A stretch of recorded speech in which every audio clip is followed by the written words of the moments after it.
So we thought we would invite Aunty Jane to talk about um, her journey of self advocacy as a proud First Nations woman with a disability and how we can fight racism and discrimination together. Yes, thank you for that. Um, would you like to say the acknowledgement, Aunty Jane? Yep, definitely, I will. Hi, everybody. My name is Aunty Jane, and I'd love to begin by paying my respects to the Wurundjeri people and to the aunties, uncles, mums, dads, nieces, nephews, brothers and sisters, grandmas and grandpas, and to the traditional custodians of this land on where we are meeting upon today for its elders past and present, and even for the self-advocacy people who've passed away and who are still here today on our lovely red dirt Aboriginal land. Thank you everyone from Aunty Jane.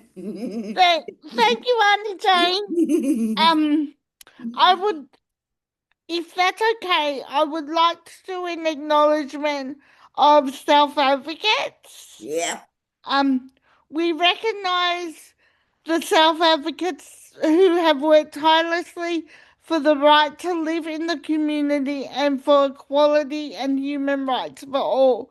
We also remember the self advocates who have passed away. good on you, sister. Um, I would also like to now pass on to Annie Jane to talk about her story and her journey as a self advocate. Thanks for that, Janet.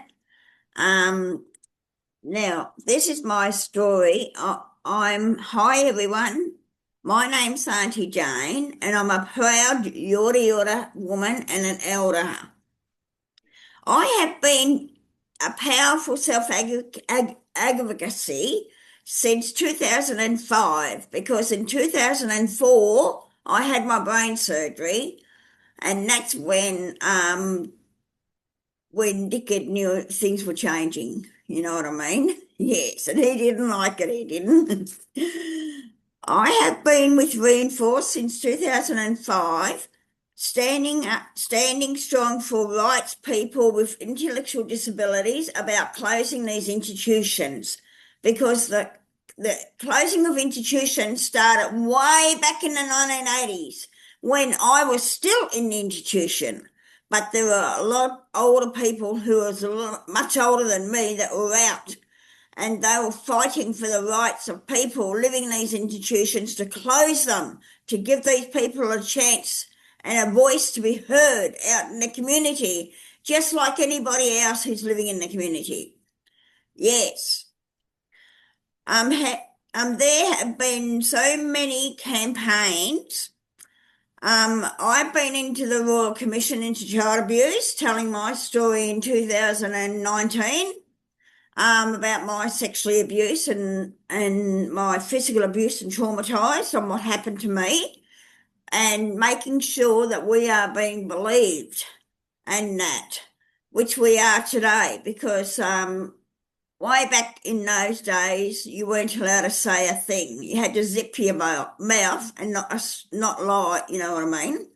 Not say anything, because the staff used to think that if we told the staff, they wouldn't believe us. They'll say, you're talking a load of, you know what I mean?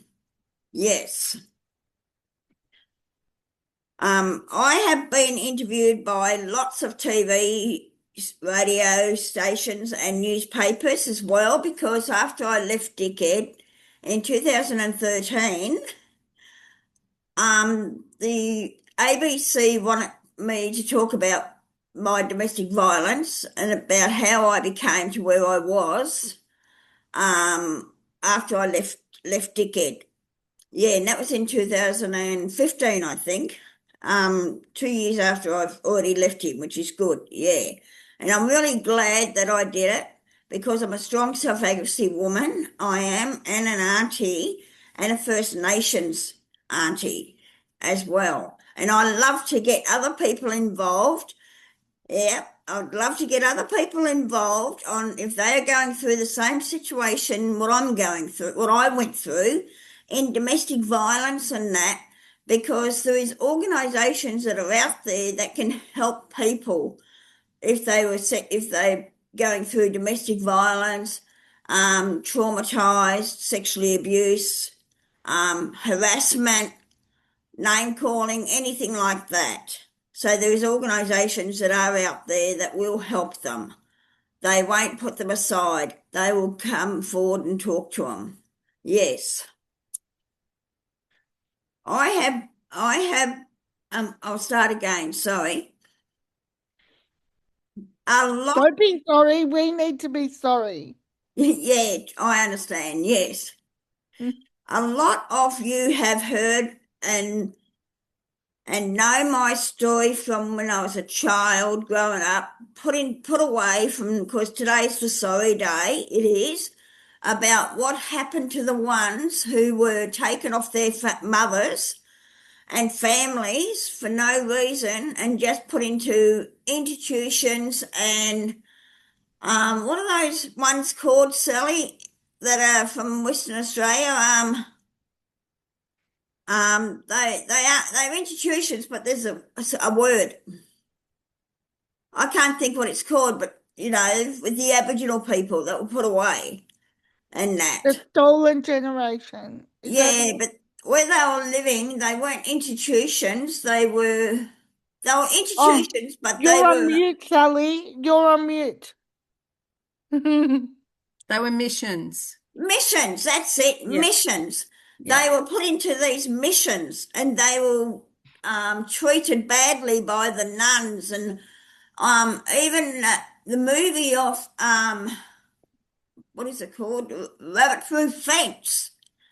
Even that movie tells you the real stories and what happened when people were Aboriginal men way back then were grabbing the children and putting them in these what are they called?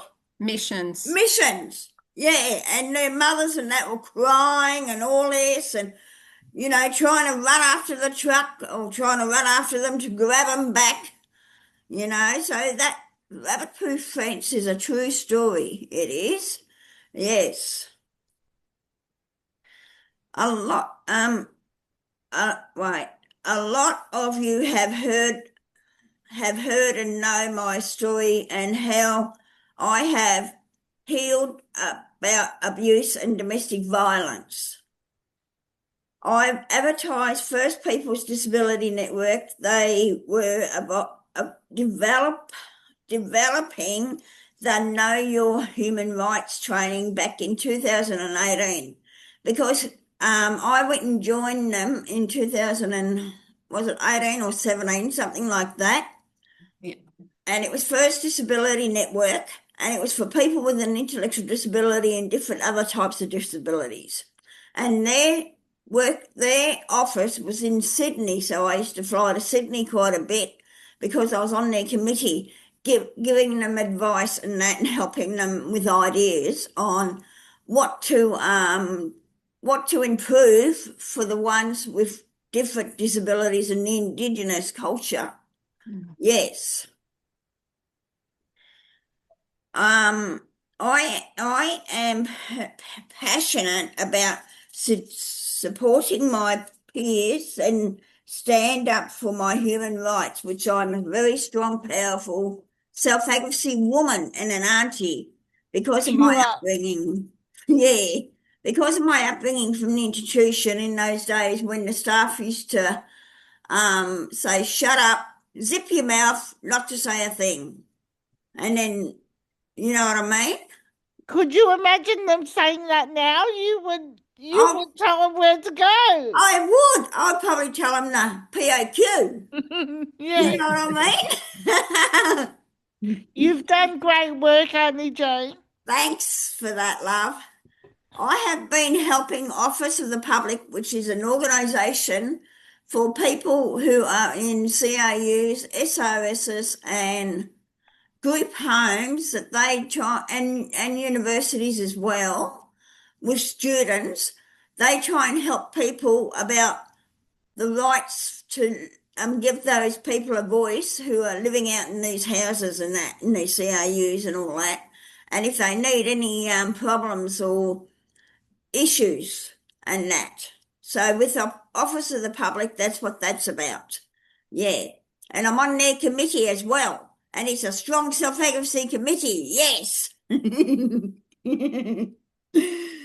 My belief is that all people should have a voice to be heard and to be listened to and done. So these days people are being believed and they are doing something about it when people put in a complaint about something, or if people want to talk to, like I'm doing now, and people are listening to my story about what happened in my time and to what it is now.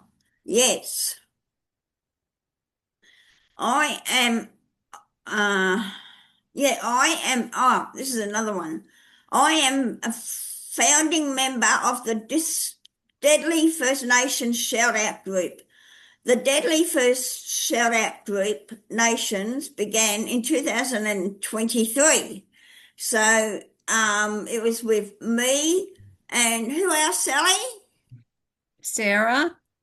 Sarah. Sarah, first of all, and then I think Madeline and I think Jai yeah, came along. and then and Uncle George is kind of a member, but a not always. member. And there's Yeah. a few community members from Friends of the Street as well. That's right, yes.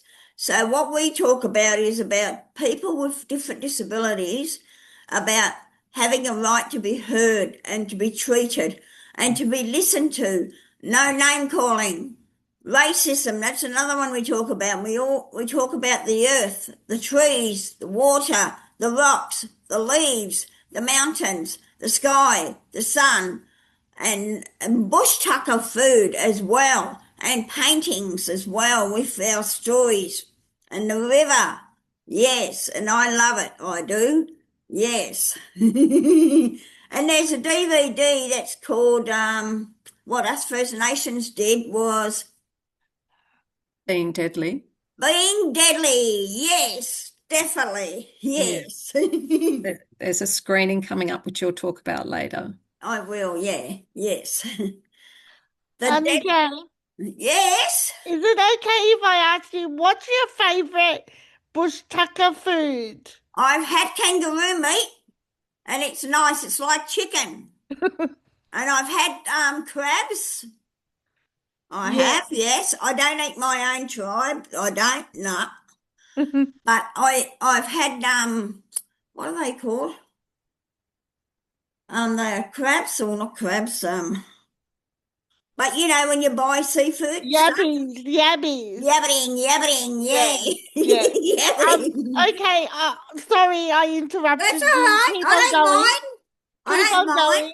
don't mind. We have designed training to help change people out what's that word? Attitude. Our attitude about First Nation people with disabilities. We have to wait, I'll start again, sorry.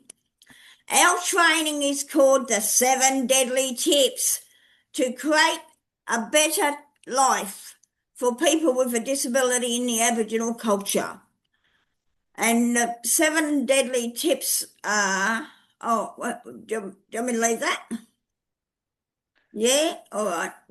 Our training is, start again. You're keeping us in the dark. We'll have to come to the launch to know about the 7 deadly tips. Yeah, definitely. Yeah, you do that. We can send you the poster by email.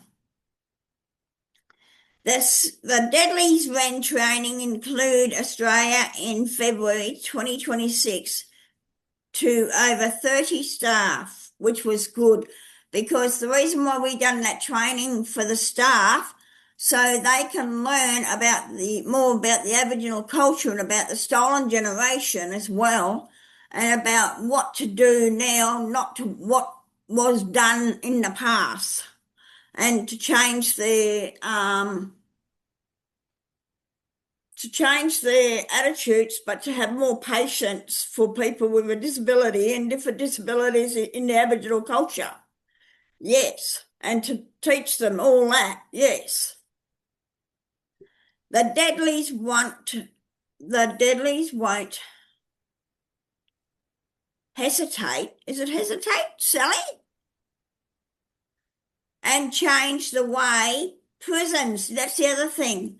Prisons these days, there is a lot of Indigenous people that are in these prisons that are being treated badly. There has been people killed or died in these prisons as well, which is not right. And that they should be treated like anyone else who's living out in the community just because they're in a jail. And that, and what they did wrong, they will learn by that if you treat them the right way. And that in these prisons and detention centres and that.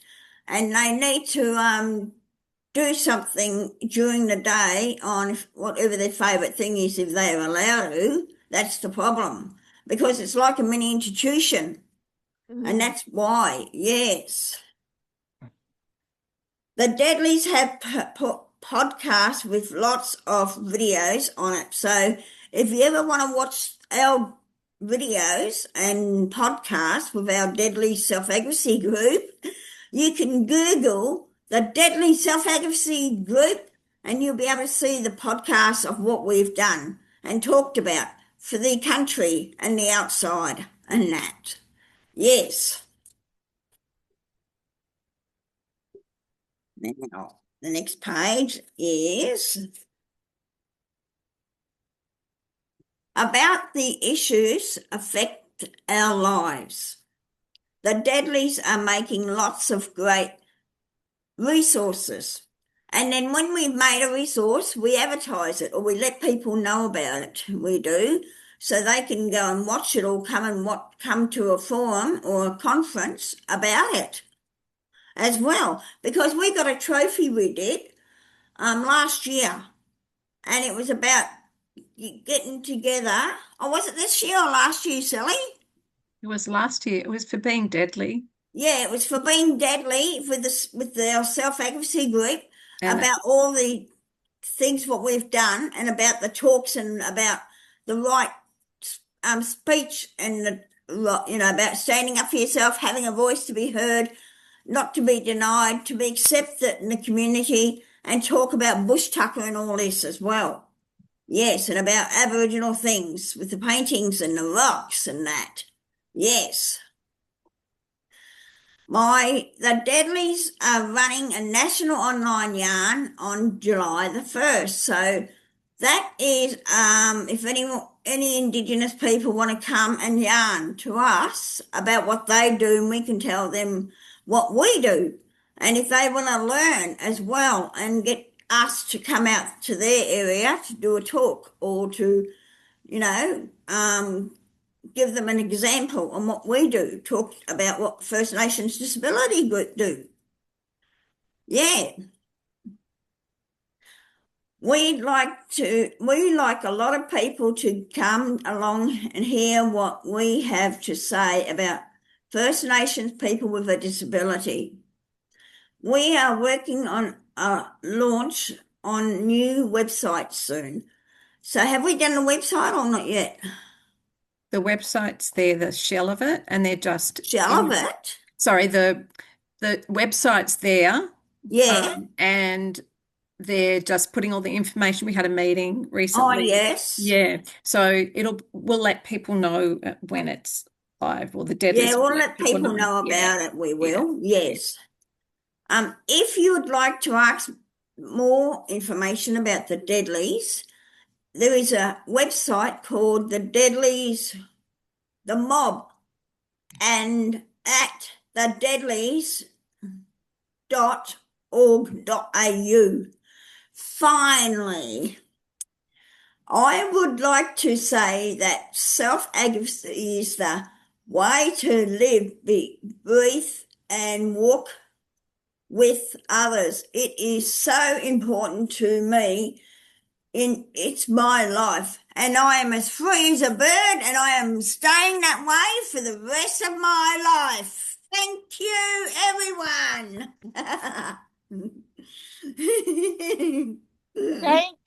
Thank you, Aunty Jane. Yes, That thank that you. that was so wonderful to hear from you and what the Deadlies are doing and how it is to be a self advocate with from First Nations. Yes. I've got some questions for you that Yep. we um and we're gonna I'm gonna ask them. Um, how do you think the Deadlies and Peace can work together to stop racism in Australia? Because we know that First Nations and people from non-English speaking backgrounds, even though it's very different, like Yep. we're not trying to compare them, but but we both experience racism and Yep. disability discrimination. So that might look um like people don't care about our culture and they're Yep. not like they don't think about like how we do things and they only think about how they know how to do things. People are scared of what they don't know. I think that's very similar. Yep. I think people might think that we're less than, or we don't know what we're talking about, or we need to be saved because we're people of color. And Yeah, well, so I Peace thinks that um we want to support First Nations and we want to work together to yep. stop racism and disability Yes. discrimination. So, how do you think, Auntie Jane, we can stop racism and Well, disability discrimination?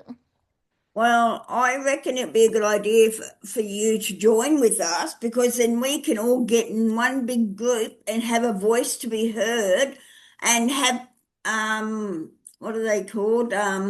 When you're in the rallies with the flag, with the big banners as Yeah, well, and to show them out that we exist, that racism is against the law and it is not right to racism people on their colour, their accent, the way they are walking, the way they are speaking. It shouldn't be racism at all.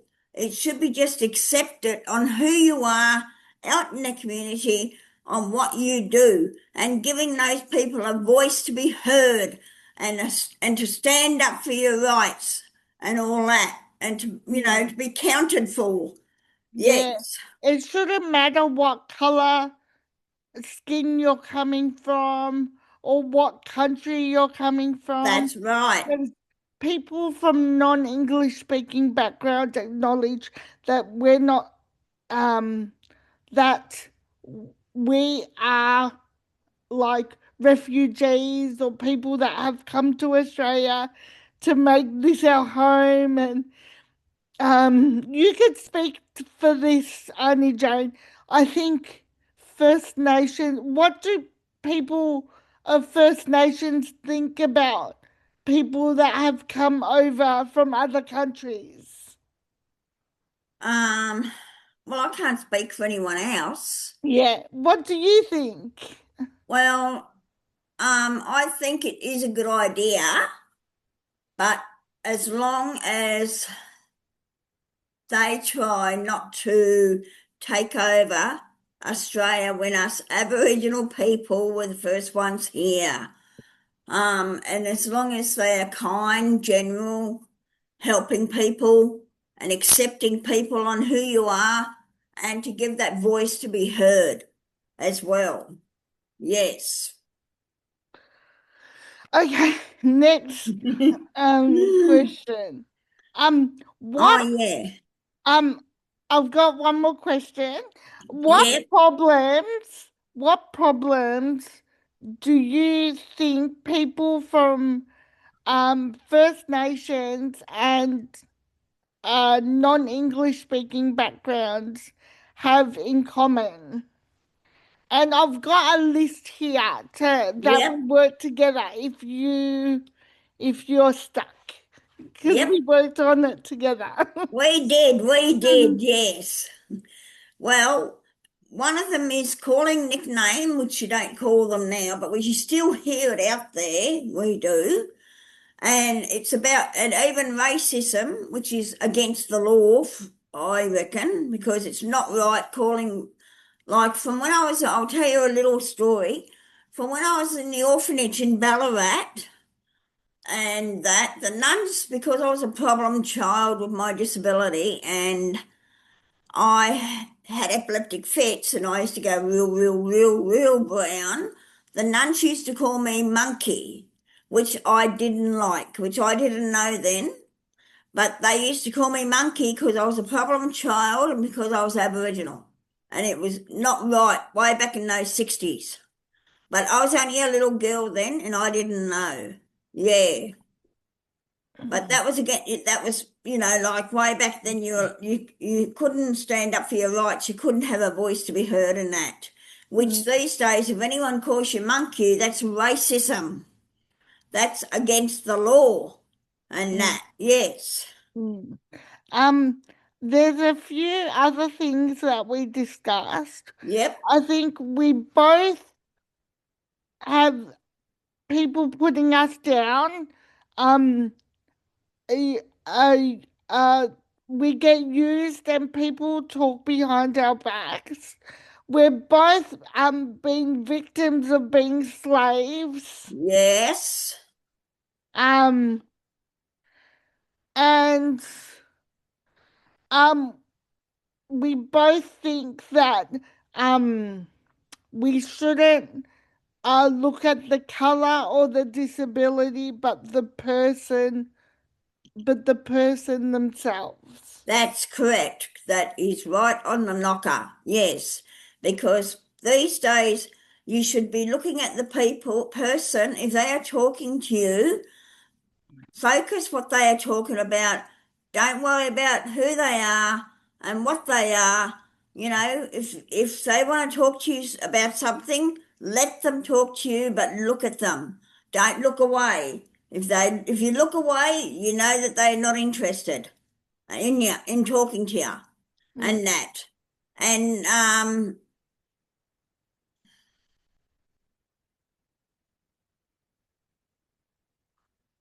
And people, when you talk to them, give them a help, give them a support. If they need something to help you, or they want you to help them with something, support them. That's what they are there for. That's what we do too, is helping people with different disabilities and Indigenous people who are not Indigenous.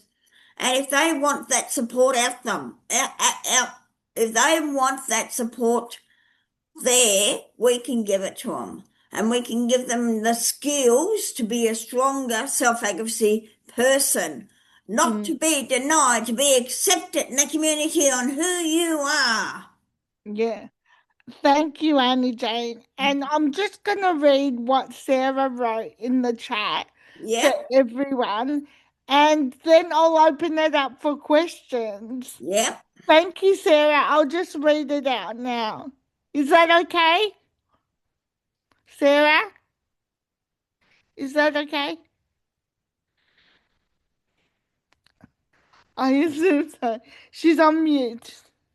Um, Thank you, Aunty Jane, and everyone involved in the session.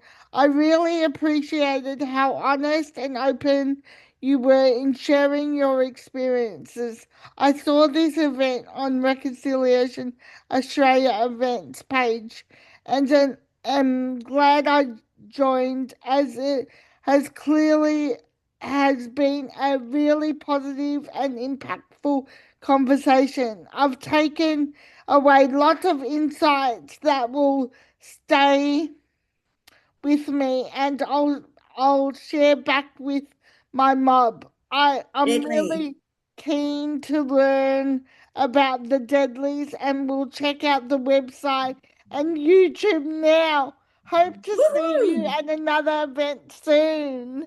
Deadly. That's good. I'm glad. I love it. I love that to be way out worldwide. Even, Yeah, for people to listen to.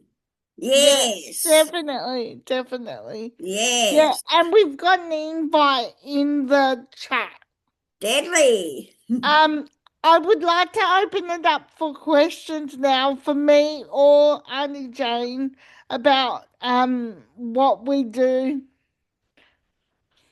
Does anyone have any questions?